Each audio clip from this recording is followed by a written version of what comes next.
Thank you, Cody. Over to you. Thanks for having me, everyone. Glad to be here. Thanks for coming, Bill. So yeah, this is I guess a conversation between, well, it's mostly me asking questions of Bill Schaberg, who's one of my heroes. I'm glad to be here. So he's written many books, as many of you know probably. His latest book, 30 Things, Practical Advice for Living Well, was published recently by Rebellion Dogs Publishing.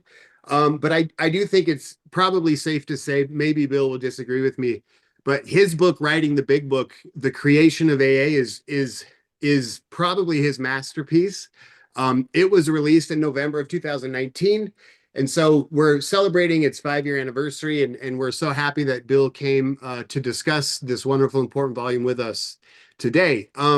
So for those of you who don't know or who may not be familiar with the book Writing the Big Book is an in-depth examination of the early history of Alcoholics Anonymous, including Bill Wilson's own sobriety, as well as the 18-month period between October of 1937, when the idea of the Big Book was proposed, and April of 1939, when it was finally published. The book is a historical exposition that follows the writing of the Big Book in a very detailed manner, using contemporary historical documentation. Schaberg explodes many of the myths surrounding the creation of AA. It's a mind-blowing read for anyone interested in what really happened during the early days of AA's history. For me personally, my grand sponsor actually recommended the book to me in 2020. And my experience with the book was that I read it 2 times in a row, back to back, cover to cover, taking notes in the margins and trying to absorb all of the footnotes and the endnotes and just really trying to get as much of it into my puny brain as possible. And what this book did for me was it opened up a whole new world. It really made me realize that there's a place for this kind of scholarship in the 12-step fellowships, that I'm not the only one who really longs for deep dives. And you know, the truth of the matter is that for me personally, writing the Big Book, this book really, it set me on a journey that has actually, ironically, I guess, brought me to this moment with having been given the great honor to be here with Bill to discuss the book at the Friendly Circle. So Bill, we're glad you're here. Thank you for joining us. I can't say enough about how much I appreciate your work. And so I'm just going to jump right in. So chapter 1 is titled Challenging the Creation Myths.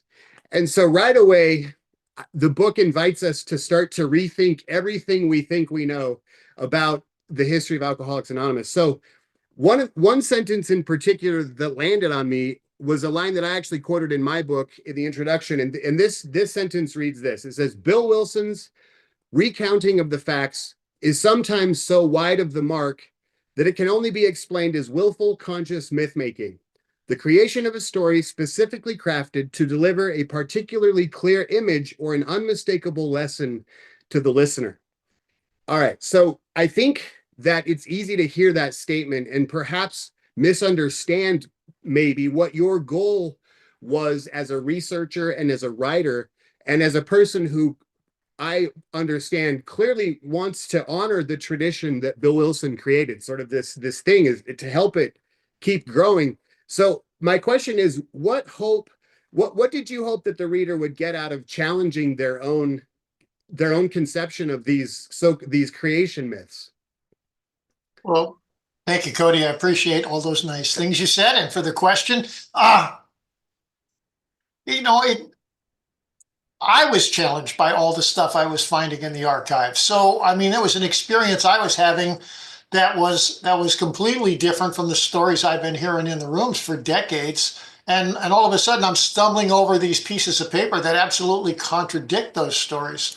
So certainly that was, on one level, that was an experience I wanted to share, because scholarship was coming up with these other versions of the stories, or new stories that never even made it into the thing. But I mean, so when I got around to writing this and putting it all together, I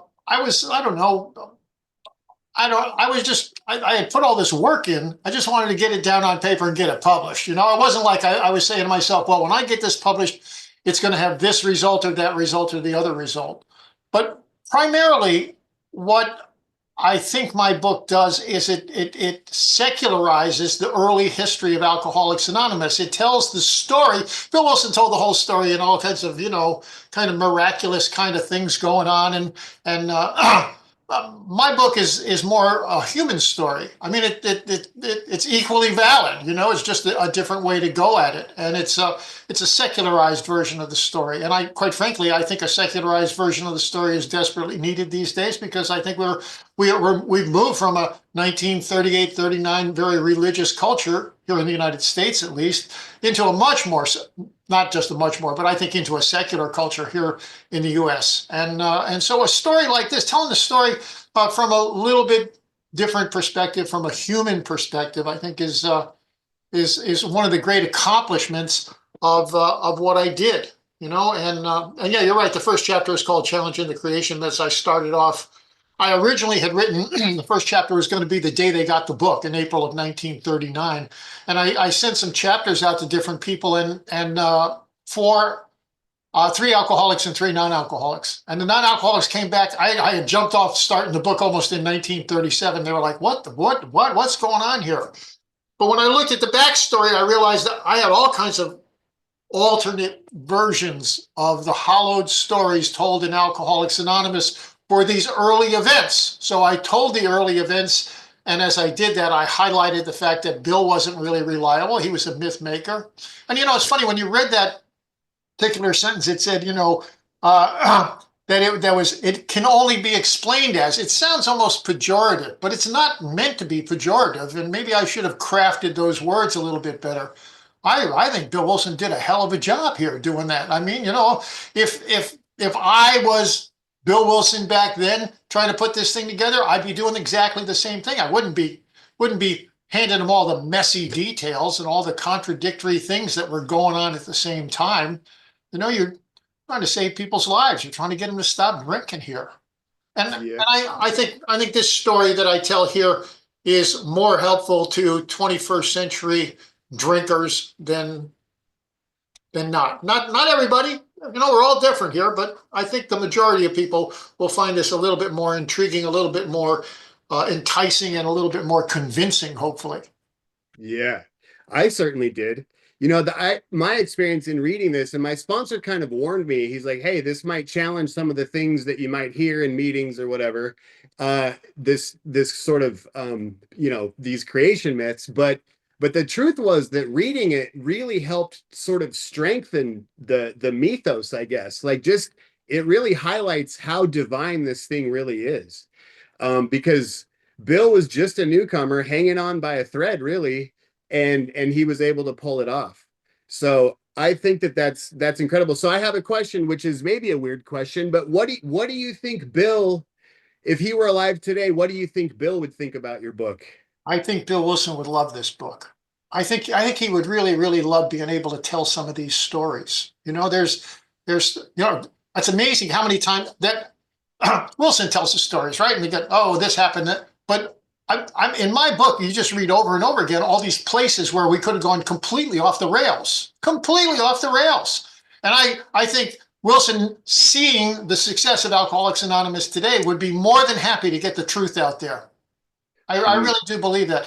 I think he would have tremendous fun reading this book, and he'd be one of its biggest promoters. My personal opinion. Maybe that's a little hubris there, but I've been known for that in the past, and so it's not going to go away too soon. Thanks. That's great. All right. Okay, so let's talk about this thing that you really helped me understand. I'm sure most of AA and the 12 steps at this point, the thing called the bedtime story. So you basically kind of tell us that I guess Wilson's portrayal of the early days, the early weeks of his own sobriety, his meeting with Ebby and that whole thing, essentially it's hard to take at face value. So what is the bedtime story? And also, why did Bill call it the bedtime story?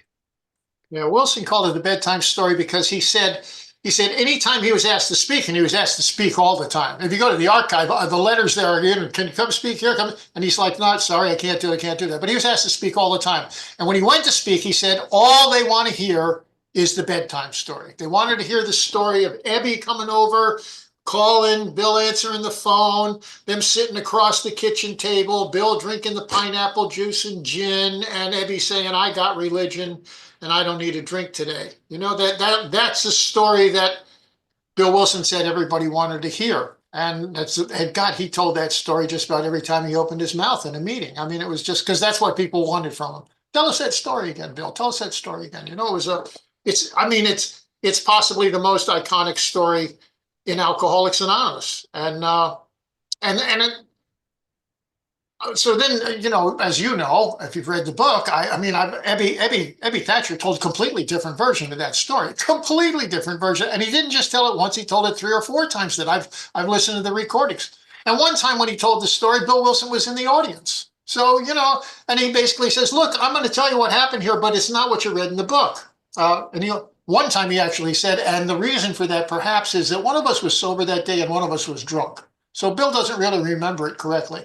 But you know, Abby calls and gets Lois. He doesn't get Bill. He doesn't come right over. They make a date for a thing. He comes over, they sit down and have dinner in the dining room, and it's Bill and Lois and the girl who rents the top room on the brownstone.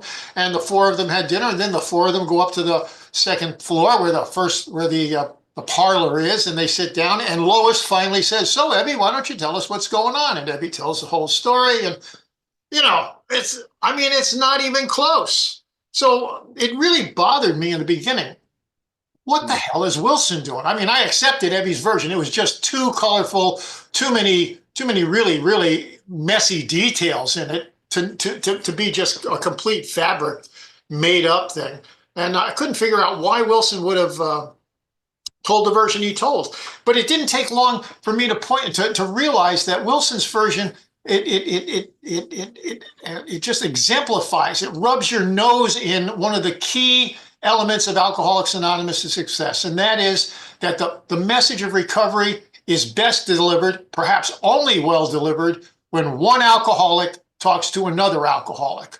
So we got to get rid of Lois. We got to get rid of the girl upstairs. We got to get rid of dinner. We got to get rid of Lois answering the phone. We got to get rid of Mr. Green, a family servant who opens the door when he gets there. We got to get rid of all that stuff. We just got to boil it down to, Abby called, he came right over, we sat down, he told me this deal. I thought, oh my God, isn't that wonderful? But I'm going to keep drinking. But it's an iconic story. And Wilson was a genius at putting those things together. When I say he was a myth maker, I mean, if you want to look at those 2 versions and say, you know, okay, we know Bill wrote this, it's in the frickin' book. And then Abby's telling these stories over and over again. So if you're going to accept both of them, what's going on here, folks? Well, what's going on here is Bill Wilson's trying to get people sober. And he's a salesman. He understands how to make a pitch. Don't cloud it up with, you know, crazy details that are going to put people off, you know, on the rail someplace. So anyhow, I think, what is that, Cody? That's like, what, page 7 of my book? Some people never get to page 8, you know? I mean, they just like, they throw in the towel. It's like, it's too much. Right. And that, I mean, and obviously I'm sure that you come up against, I don't know, like, do you get hate mail or anything? I mean, do people just hate what you've done, or do you find most people are fairly accepting? Well, I hear from the people who are accepting. You know, I don't get much from people who aren't, although there are some lovely comments on the Amazon website for my book, you know, in the comment section. You know, some people call me a disgruntled guy who couldn't get sober. One guy says, where's the evidence? You know, I mean, I've read this other book and it's, where's this evidence? And, you know, I knew going into this thing when I started writing it that there was going to be problems with a whole bunch of things going on. I mean, when I say the first chapter is challenging the creation myths, then there's 30 more chapters after that, and each one of them blows something up. You know, it sometimes not just one thing. So one of the reasons the book has 416 informational footnotes. That's kind of information that's important and interesting, but didn't really fit into the text. So there's 416 informational footnotes. But if you want to know where the information came from, there's 1,570 citations in the back of the book, endnotes, 1,570. And if you got a document I haven't seen, I am the first guy who wants to see it. And people have showed me documents I hadn't seen that contradicted stuff I said in the book, which I tried to correct. I have corrected in the latest printing of that book. So, but I don't know. Most especially, I when I thought about it as we were writing the book, I thought about the fact that the Akron people were not going to be happy with this book. Mainly because it really takes Akron out of the picture for writing the first 164 pages of the way the book is printed today. And, Sarah and I, my lady Sarah, my wife, the lady Sarah and I used to joke that they were going to buy 10 or 20 copies in Akron and put them on the front lawn of Dr. Bob's house and throw some gasoline on them and just burn them all, because but so far I haven't really gotten stuff like that. I hear about it secondhand and third hand. But nobody kind of comes at me because I'm open. I'm open to criticism here, folks. I'm looking for new information all the time. If you can whack something that I've set out completely, I'm your guy. We're looking for Ernie Kurtz used to say that you never get there, but the historian's job was to get as close as possible to what really happened. And that's my project in relation to this particular book and in relation to this whole project. Yeah. So, okay. So I have a question that, and this might come out of left field, but did you get any, so did AA, the service structure of AA, were they reluctant to, how did they feel about you writing this book? Well, I got tremendous support from GSO's archive in New York City, down on Riverside Drive.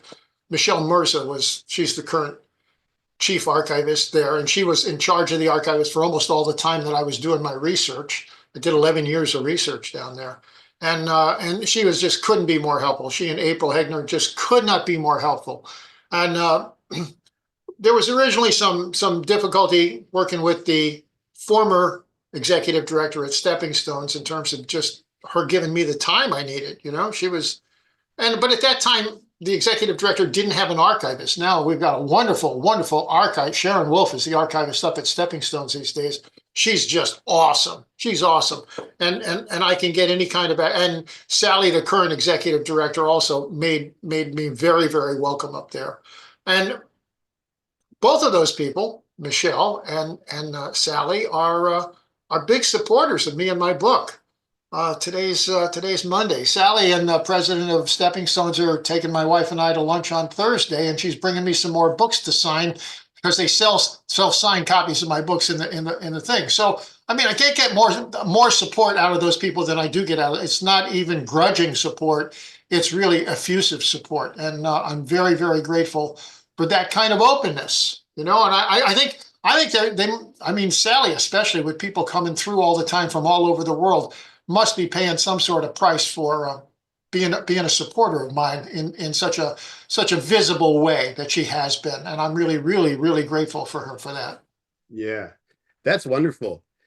So let me ask you a question then. Do you think that, because a lot of times, like if I discuss these things like in meetings or not really meetings, but seminars or whatever, there's a lot of feedback that I get that people want to cite other texts that Bill Wilson wrote in order to back up the story, right? So Bill really created this quite large myth, right? So do you think that says something about the way Bill saw the world? Was he, because to me, it's like, he's such a great storyteller, and he was just such a unique character, that, and not to say he was lying to himself or anything, but that he just saw a way to build this thing and make it just, I don't know. It's like when you're writing a book, you want it to flow like from one chapter to the next. You need to cut out the fat, you know what I mean? And he just seemed to do that with the whole thing. So what do you think about that? What do you think about Bill's Well, certainly he left out messy details. And I think he did that from a salesman's point of view. That's one way to characterize it. He also left out a whole bunch of embarrassing details. And he very much distanced himself from the Oxford group, which was getting a little toxic around 38 and 39 in some places. So he did that. And you know, he barely mentions Hank Parkhurst in anything. I mean, there are a couple of there's like 10 or 12 drive-by references to him in AA Comes of Age, but he just couldn't ignore him on some level. But Hank got drunk 6 months after the book came out. Not good salesmanship, saying the right-hand guy and the guy who's probably most important in lighting a fire under my butt, so I actually wrote this damn book, was drunk 6 months later. But most especially, I really think most of these stories that he told, the ones that weren't focused on trying to help people get sober, to have a clearer message for how they could best go about getting sober. For instance, the kitchen table story, is that Wilson was trying to take the spotlight off himself. I mean, he was like a man, no, you know, he was passing around co-founder status left and right, you know. William James is a co-founder, Sam Shoemaker's a co-founder, it's like, you know, Dr. Silkworth's a co-founder, Bob is a co-founder, Ann's a co-founder, you know, everybody's a co-founder, you know. As Ernie Kurtz said in one of his footnotes in the book, and he said to me personally more than a couple of times, if there was a co-founder in Alcoholics Anonymous, it was Hank Parkhurst. But again, bad. Really, you really want to go there? But Wilson was trying to take the spotlight off himself. People just, you know, he was Bill Wilson, man. You know, can you imagine Bill Wilson walking into your meeting and sitting down and people going, "Oh my God, Bill's here. Bill's here.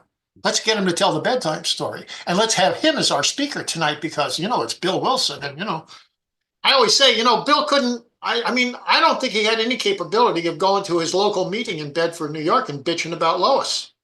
You know, I mean, people wouldn't accept that. They just wouldn't accept that. So Sarah and I talked quite a bit about the fact that he created this vehicle, not just for getting sober, but for staying sober and for living a large and fruitful life. But he couldn't really participate in that on a day-to-day basis. I mean, hell, I've been sober for over 40 years and I go to 4 meetings a week, every single week, you know? Bill couldn't do that. Or if he went to 4 meetings a week, he would have been Bill Wilson. So he was always deflecting, you know? I didn't write the book, I was the umpire. Give me a break. Give me a break. Yeah, it's hard enough to write a book with one brain, let alone, you know, 100 or whatever. 100, yeah. So the mythological 100, exactly. Yes, right. Yeah. But to your point, when people start quoting Bill Wilson, they're quoting Bill Wilson. You know, this is the guy who saved my life. Of course, I'm going to believe him over this idiot writing out in Connecticut. Who cares about that? That's just right. Yeah, you know, when I first read Bill's story, I was in jail, and I had a similar sort of white light experience or whatever. And just the whole thing about the Czar of Heaven and that whole, it's like he did tell my story, you know? And I think it's, so let me ask you this. And I mean, psychedelics are such a huge thing right now. And I know like in the Jungian community, a lot of them, like Ian McCabe just wrote an article about, you know, Bill's use of psychedelics, and then belladonna, and perhaps that his spiritual awakening had come as a result of his belladonna treatment, which Bill is, I mean, anyways, I'm curious what you think about that. Well, in relation to the belladonna thing, I think a lot of people, especially Gary Neidhart, has done just fabulous work. Gary's written a book called King Charles of New York, which covers Charles Towns and his establishment and what they were doing, and he dug into the medical records about what they were actually, and they changed those procedures and processes over time. There are people who just don't want to believe in white light experiences in general, and then if they do allow them in general, they don't want to believe in Bill Wilson's white light experience for whatever reason, and there's myriad other reasons for that. But it seems clear to me that Bill Wilson had a white light experience there that really transformed his life and took him to a different place, not only at that moment, but also for the rest of his life, which is not to say that it was still working for him when he got to Akron, Ohio, and he's pacing in the Mayflower Hotel, the thirstiest guy in Ohio, and thinking about going into bars. Like, Bill, where's your white light experience now? Where is it now? And it wasn't working for him, but he thought, no, you know what this is, and he says, this is where he says this came from. He said, I'm pacing the thing, and I thought, geez, I haven't had a drink for 4.5 months. What was the operative thing for me not drinking for 4.5 months. I was talking to alcoholics every single day. I got to find myself an alcoholic to talk to, working with others. And, our big book says, when all else fails, work with another alcoholic. Experience is shown. So, I love it in the Multilith copy. It says that it's a spiritual experience working with others. They took the word spiritual out before they printed the book in April of 1939, which just kills me because I love the identification of working with others as a spiritual experience. I think it makes it a much broader umbrella, a bigger tent, if you will. So this idea of and you say this in the book, there's a tremendous amount of inaccurate AA mythology surrounding the inclusion of the phrase God as we understand him. And you really pointed out, and something that I had felt too, was that this concept of God as we understand him is just such a defining characteristic of what we do in the 12 steps. And it seems like Wilson, I think he tries to credit that to Ebby, at least in the big book. Yeah. But where do you think where did that idea come from? What inspired them to come up with this idea? Cody, I think that's probably the $1 million question in Alcoholics Anonymous. It comes up most frequently, and there's no answer for that I know of. I mean, I know what people said. I know what Ebby said 20 years later.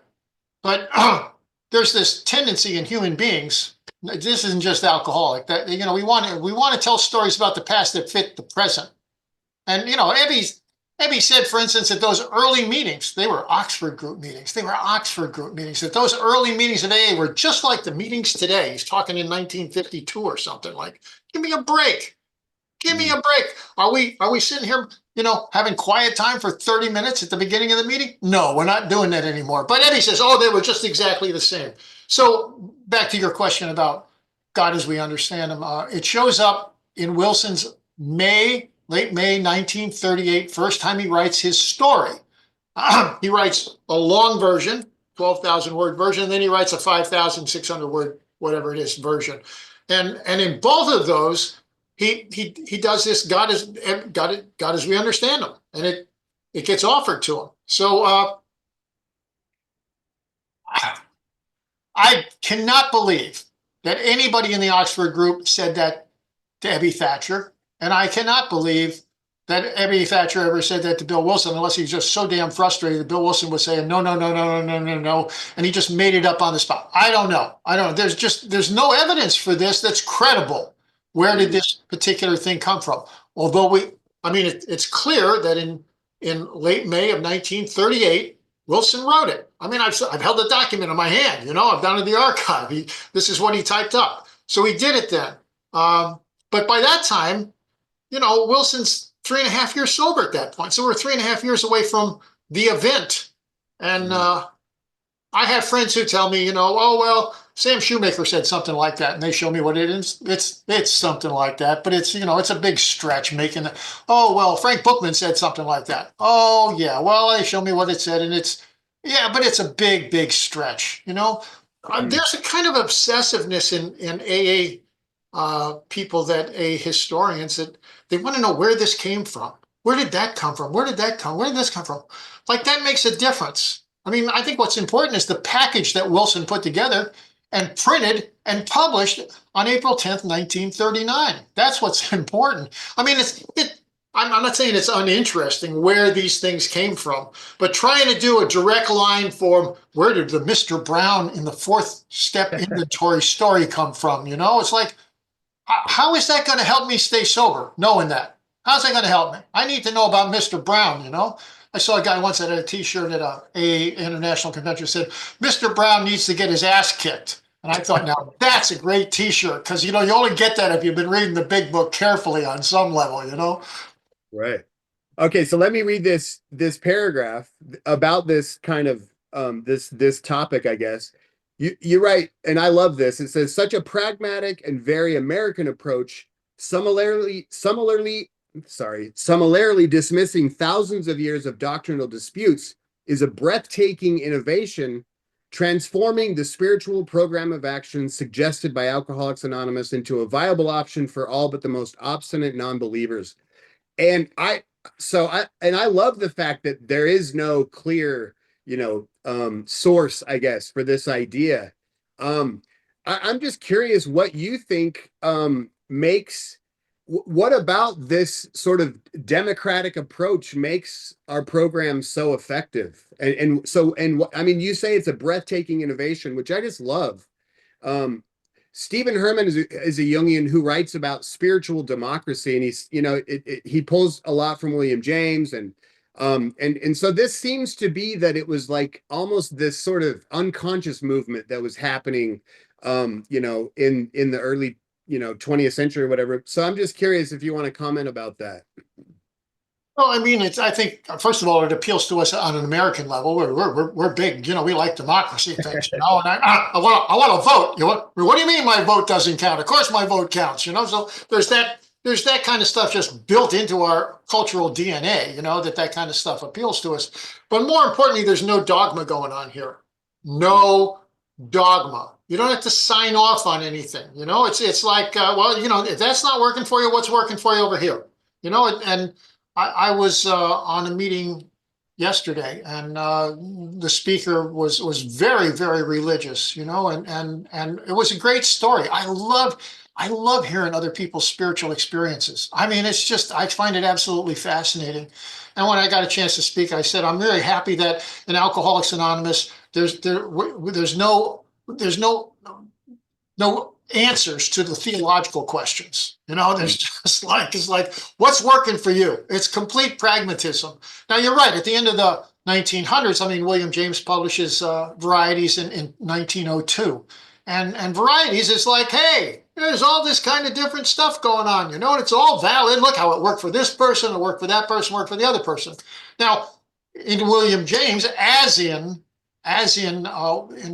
Bill Wilson, is that what was working for people was some sort of providential God. Not all of James' stuff is providential God, but almost all of it is. And that's kind of where James comes down, like in his 1897 essay, The Will to Believe. It's like, you can believe in any providential God you want if it's working for you.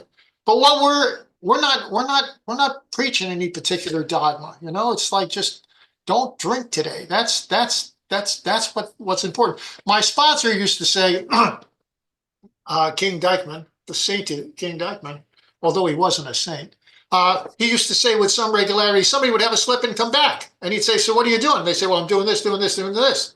He said, what'd you do before? I said, well, I did this and I did this. And he said, look, dude, that didn't work for you. You got to do that stuff plus something else, because what are you going to do different this time? It's a program of action. And if you take certain actions and you drink again, then you need to be doing different actions if you want to stop drinking. I mean, it's just, if you want to have a shot at stopping drinking, my opinion. Yeah. So I want to go back to the Oxford group a little bit and hopefully tie this back into William James and everything. So, and I love this phrase. You say that the chapter, There Is a Solution, in the big book was Bill Wilson's Declaration of Independence from the Oxford group. And so I want to circle back to that a little bit and just maybe have you explore, what do you mean by that? The Declaration of Independence from the Oxford group. You mentioned that the Oxford group might have been getting some bad press or something, and was that the reason he sort of pulled away, or was there other factors that led into that?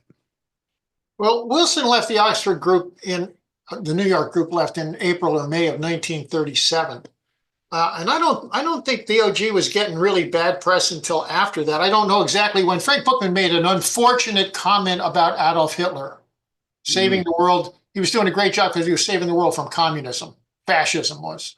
And but it was really, really like one sentence out of a lot of paragraphs, and it was blown way out of proportion.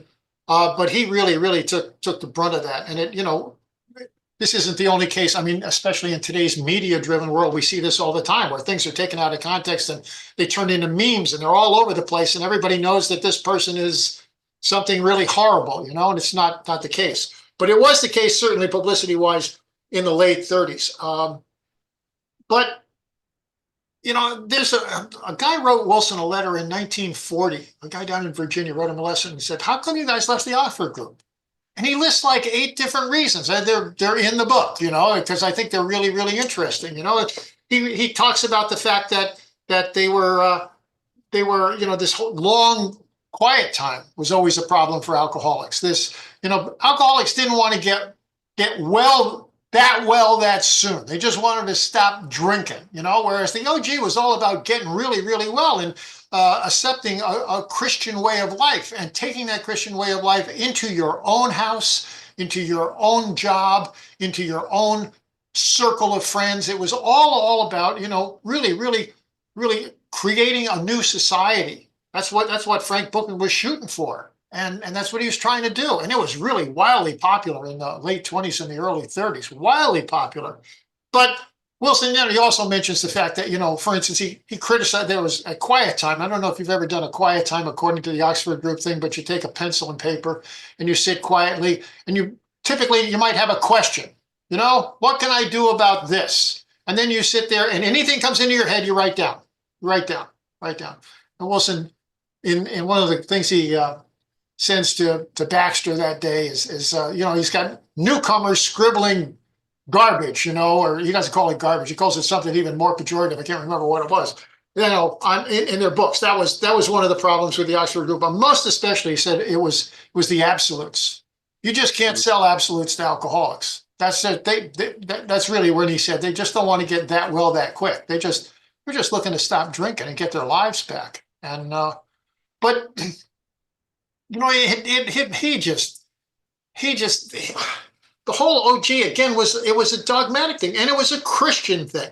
I have friends who tell me today that wasn't really the case. There's a wonderful book that was published in 1934, I think, called "I Was a Pagan" by a man named Vic Kitchen. And he's in New York City, 1934, 1935. He gets into the Oxford group. He stops drinking. He gets sober, and it's a great read. It's well written. It's a page turner kind of thing. It's a great book.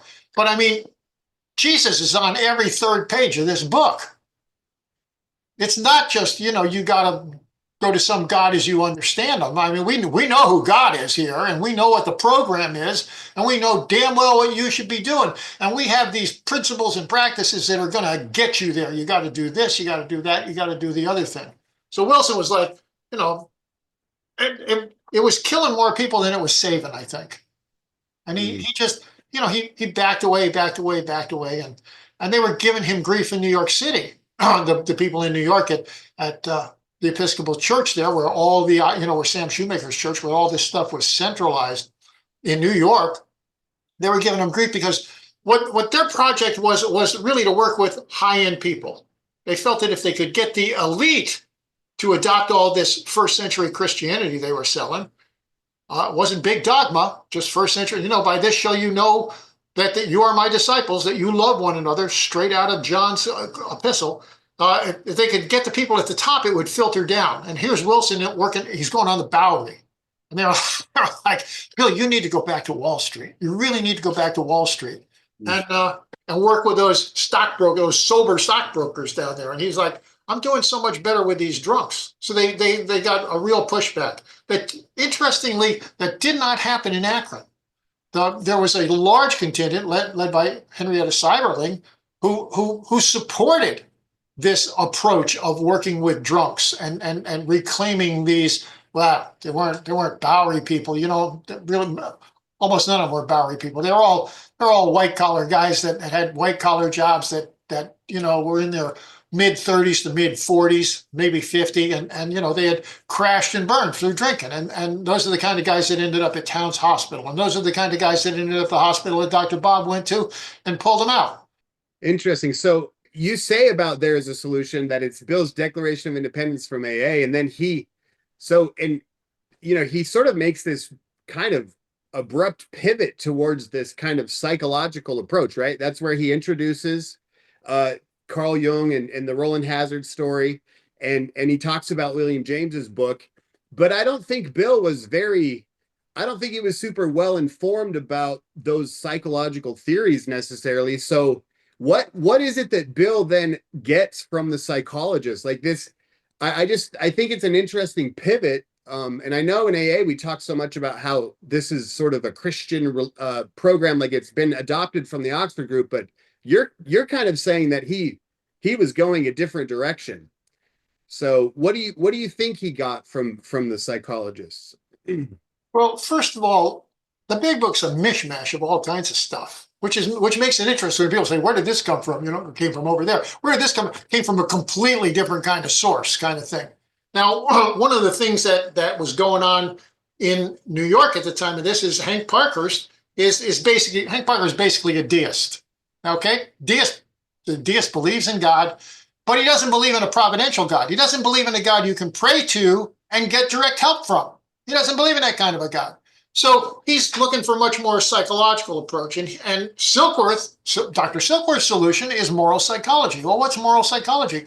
Moral psychology is getting your head out of your butt and not paying just attention to yourself, but paying attention to other people and starting to care for other people. That's moral psychology, and that was Silkworth's solution.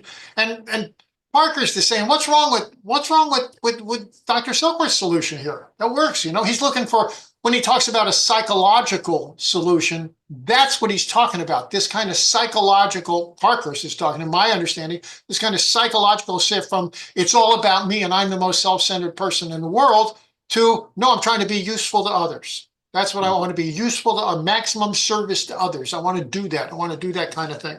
So in support of that, to get Hank Parkhurst off his back, I mean, of course, the Roland Hazard story is iconic. That's another one of those things that's just like, almost walks on water in Alcoholics Anonymous. But even when Wilson first wrote that story, when he wrote that story in mid-1938, he has Dr. Young saying to Roland Hazard, you need to find a vital religious experience, not a vital spiritual experience, a vital religious experience. So even when he was doing that, when he first was putting that thing down on paper, he was still very much in the religious camp. And later, there was a whole bunch of the religious things that were in the early versions of chapters that got morphed into, didn't get morphed, they got wordsmithed into spiritual rather than religious.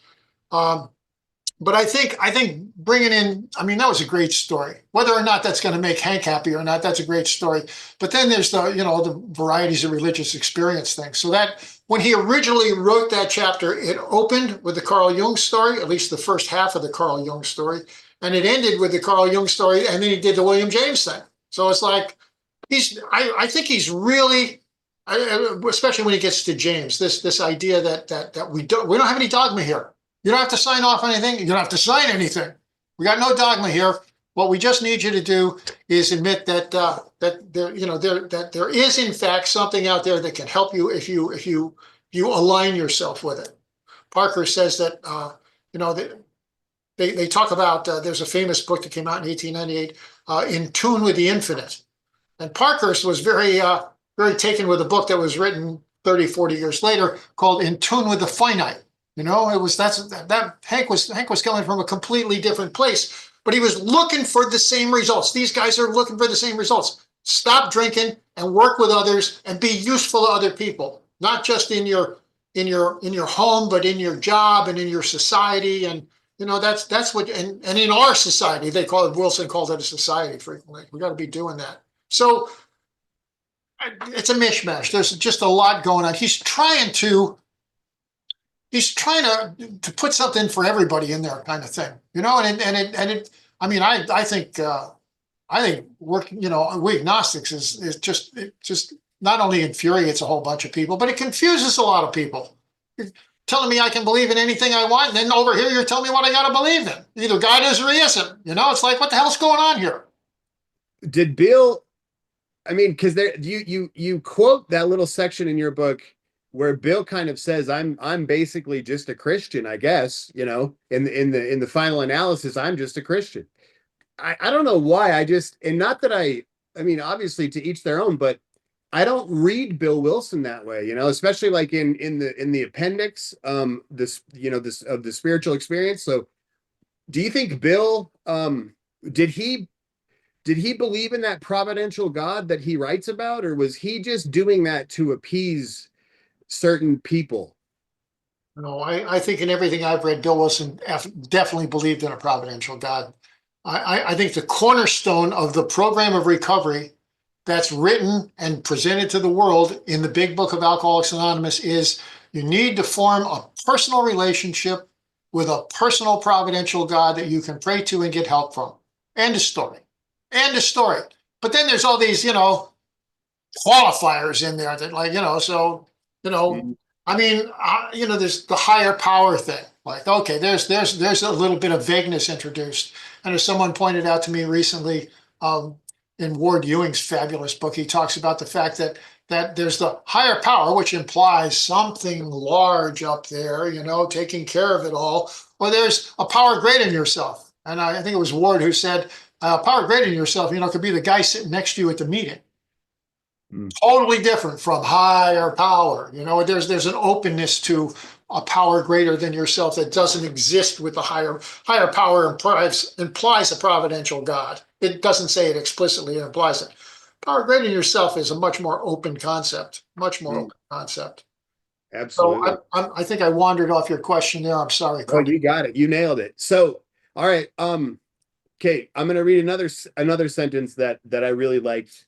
You said that the 12 steps were based almost exclusively on Bill Wilson's experience. And I love this. What about that makes the steps so powerful? I mean, and will you just talk about where he got the steps from? Because this is another one of those big myths, I think. Yeah, writing the 12 steps is chapter 23 in my book. And that was the hardest chapter for me to write. I mean, I was really, really, God, it was just horrible. I was looking for evidence of. Bill Wilson tells the story. He told the story about, I went upstairs, I had an ulcer, one of my imaginary ulcers. I sat and laid down on the bed. I picked up a yellow pad and pencil. I took the 6 steps. I broke them down because we needed to be more explicit. And I got 12 and I went downstairs and they said, hey, you moved God around, and they started giving him grief about it. That's his story. That's his story. So, I mean, I was going to tell that story. I mean, every time I looked at it, it didn't make any sense. It just didn't make any sense in terms of the historical records. I found out, for instance, that Bill Wilson first told that story about the 6 steps and all that, the 6-step thing, for instance, the basic thing. The first time he told that, so we have a record of him telling that story, is over 10 years after the book came out. In May of 1949 is the first evidence I can find of Bill Wilson telling the 6-step story. And of course, the 12-step story is based on the 6-step story. I got 6 steps and I broke them down. Now, of course, if you look at the 6 steps and you look at the 12 steps and try and look at the correspondence, they're not broken down at all. There's all kinds of new stuff in the 12 steps. It's not in the 6 steps completely. So I couldn't make any sense out of it. So then I was like, okay, I bet you I can find some 6 steps in those 28 stories in the back of the first edition of the book. I went and read all of them. No 12 steps. No 6 steps. No 6 steps. No 3 steps. They're all about, turn your life and will over to God and you stop drinking and then go tell to another guy about that. That's basically what it is. 28 times in the back. There's nobody back there talking about it. Dr. Bob has, 12 pages of drunkalog, and then he's got a page and a quarter about it. And then this guy comes and he told me about this stuff the doctor told him, and I've stopped drinking and it's just working great. It's like, really, what's your program of action here, Bob? Find yourself a New York stockbroker who can talk to you? I mean, give me a break. Then, I'm looking at, Fitz Mayo wrote an early version of his story that was edited out. But I mean, what he's being pitched at Towns Hospital by the AA guy is the 4 absolutes. He's being sold Oxford group stuff. He's not being given any 6 steps. By the time the story gets published in 1939, there are elements of the 6 steps in there, and the 4 absolutes are gone completely from his story. And then Frank Amos goes out in February 1938 to Akron, and he writes a report on what they're doing out there to stay sober. He's got 7 points if they stay sober. And there's a little correspondence between the 7 points and the 6 steps, the alleged 6 steps. So, I mean, I was really I'd already blown up a bunch of myths, but this was bad. This was really, really, really challenging for me. I mean, these are the 12 steps of Alcoholics Anonymous. That's what Alcoholics Anonymous is the 12 steps, for God's sakes. The rest of it's window dressing of one kind or another. And the only place the 12 steps show up I told you Bill Wilson wrote two versions of his story, a 12,000 word and a 5,600 word in May of 1938. If you look in those two stories, one of them has 8 steps and one of them has 10 steps. You can just, now he doesn't call them that, but they're right in there. They're, you gotta do a moral inventory. You gotta talk to somebody and tell them everything. You gotta go out and make amends. You gotta do prayer and meditation. They're right in those. So we got 28 guys in the back of the book, no 12 steps, no 6 steps. We got Fitz's early story. We got pure Oxford group. We got Frank Amos talking about what happened in February 1938 when he goes out to Ohio. It's also Oxford group stuff. Now, if you want to draw a line from that report, the 7 things he mentions to the Oxford group, they're right there in black and white, not to the 12 steps, not to the 6 steps. So I was calling up friends of mine, historians. I was like, what the hell's going on here? How do I explain this story that he told? That he sat down and wrote down the 12 steps.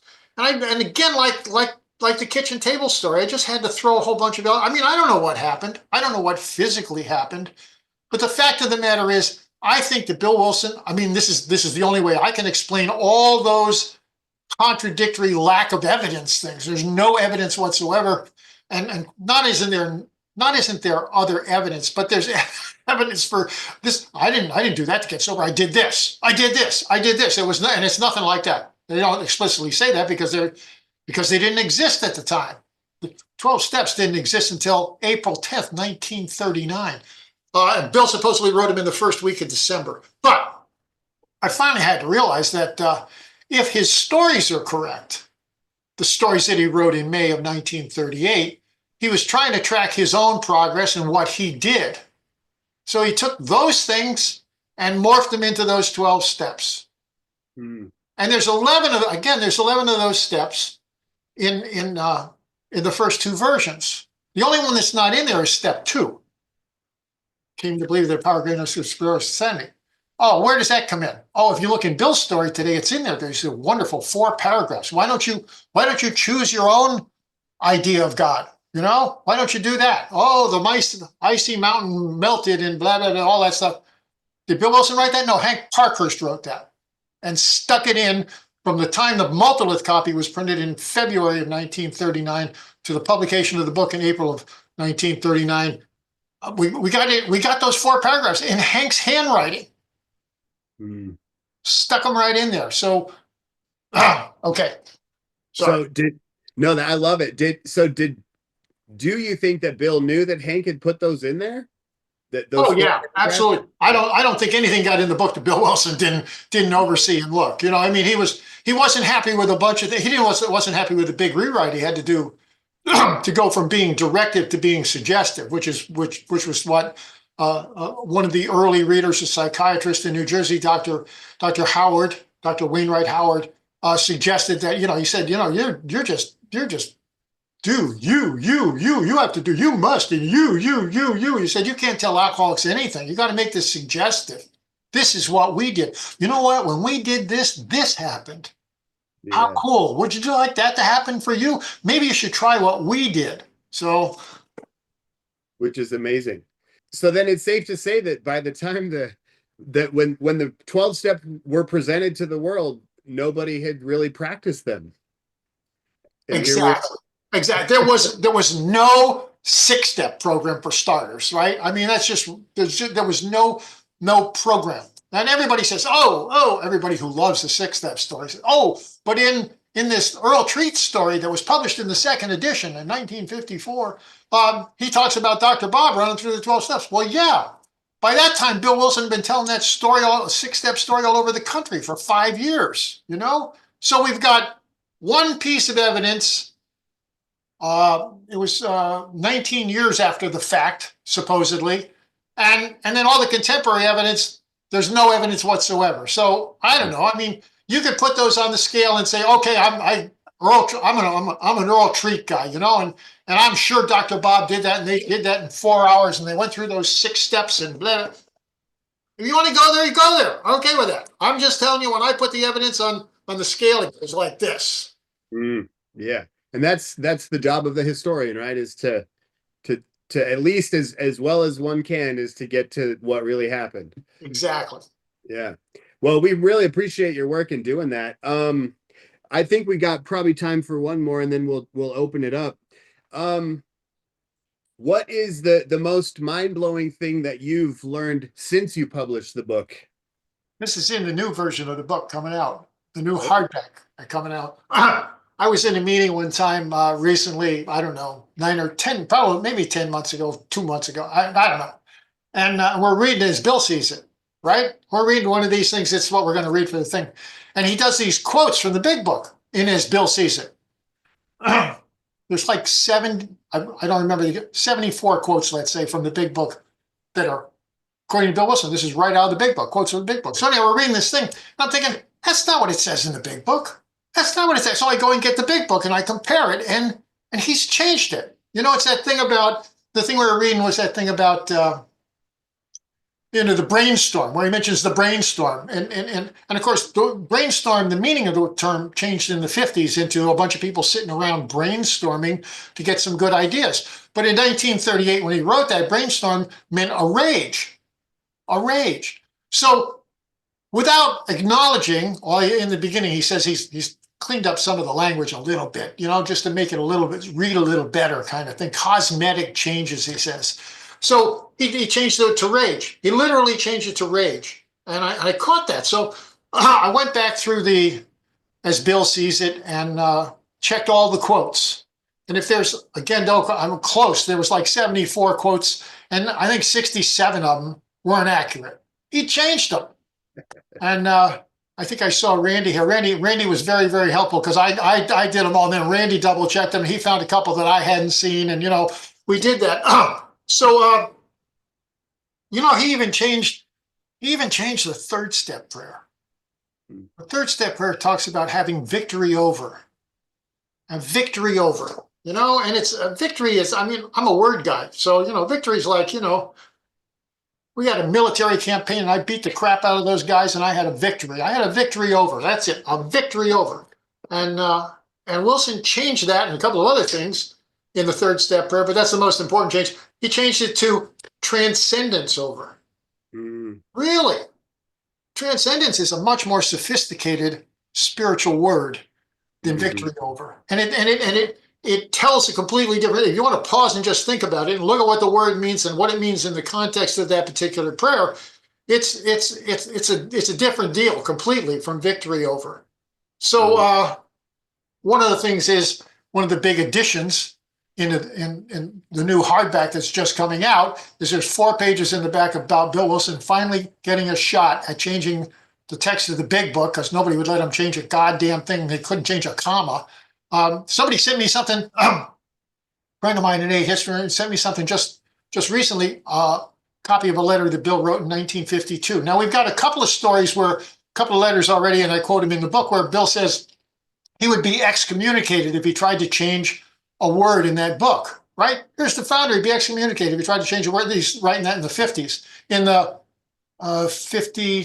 54, and then I think in 58 are those 2 quotes that I've got in my book. But this letter, I'd never seen this letter, and Bill Wilson says, not even God could change a word in that book. Not even God. I was like, no kidding. No kidding. Yeah, it's been my experience. So Sure. anyhow, it's what I learned. I mean, I learned a bunch of stuff after the fact. I had said Dr. Bob wasn't called a co-founder till 1947, and people sent me stuff from one little thing from 42, which is a little shaky, but something else from 43 that's rock solid, you know. So I rewrote it and I put it in the book. And there's a couple of other things like that people said, you know, I guess you missed this letter. Yeah, I did. Thank you. We got some really good people working a scholarly approach to AA history today. You know, Jay Stinnett and I started the symposium on AA history. We ran for 4 years in 2012, 13, 14, and 15, I think, out in Sedona. And, you know, we're just trying to promote scholarly research, I mean, stop quoting the same old crap, you know? And we got some people doing some really, really, really good work.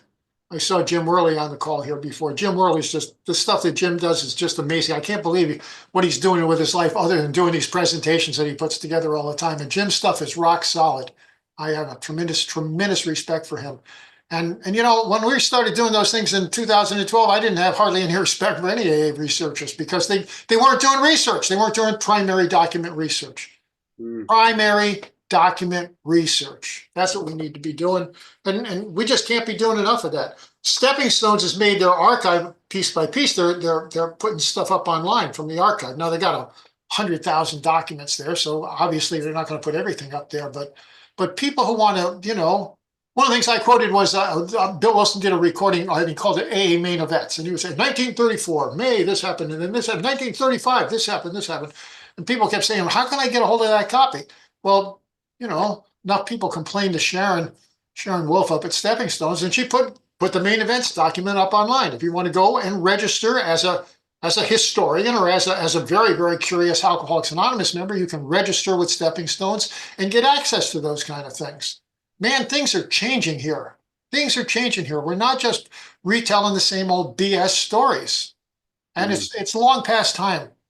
Long past time. We want to be a 21st century organization. We need a 21st century perspective. And I think we need a 21st century story. And that's what I think my book is. All right. Absolutely. Very well said. Thank you, Bill. Thank you so much.